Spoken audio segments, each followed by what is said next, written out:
ഈശോമിശിഹായ്ക്ക് സ്തുതിയായിരിക്കട്ടെ. ക്രിസ്തീയ സഭയിൽ കലാകാരന്മാരുടെ മധ്യസ്ഥയായി അറിയപ്പെടുന്ന വിശുദ്ധ കാതറിൻ ഓഫ് ബൊളോഞ്ഞ ഒരു ഇറ്റാലിയൻ ക്രിസ്തീയ സന്യാസിനിയും മിസ്റ്റിക് എഴുത്തുകാരിയും ചിത്രകാരിയുമായിരുന്നു. ബൊളോഞ്ഞയിലെ ഒരു പ്രഭു കുടുംബത്തിലാണ് കാതറിൻ ജനിച്ചത്. തന്റെ 14-ാം വയസ്സിൽ അവൾ കൊട്ടാര ജീവിതം ഉപേക്ഷിച്ച് സന്യാസ ജീവിതം തിരഞ്ഞെടുത്തു.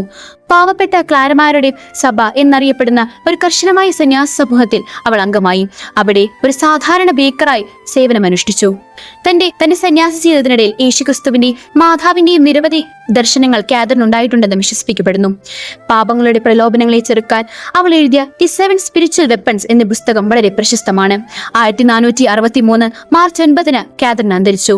മരണശേഷം 550 പരം വർഷങ്ങൾ കഴിഞ്ഞിട്ടും അഴുകാത്ത അവളുടെ ശരീരം ആഗോളതലത്തിൽ ഇന്നും പ്രശസ്തമാണ്. ഇറ്റലിയിലെ ബൊളോഞ്ഞയിലുള്ള സാന്തുവാരസ് ഡെൽ കോർപ്പസ് ഡൊമിനി എന്ന ചാപ്പലിൽ സ്വർണ്ണ സിംഹാസനത്തിൽ ഇരുത്തിയ നിലയിലാണ് ഈ പുണ്യശരീരം സൂക്ഷിച്ചിരിക്കുന്നത്. കാതറിന്റെ ജീവിതം നമ്മൾക്ക് നൽകുന്ന ഏറ്റവും വലിയ സന്ദേശം ആത്മീയമായ ജാഗ്രതയും ദൈവത്തിലുള്ള സമ്പൂർണ്ണ വിശ്വാസവും തന്നെയാണ്. ആമേൻ.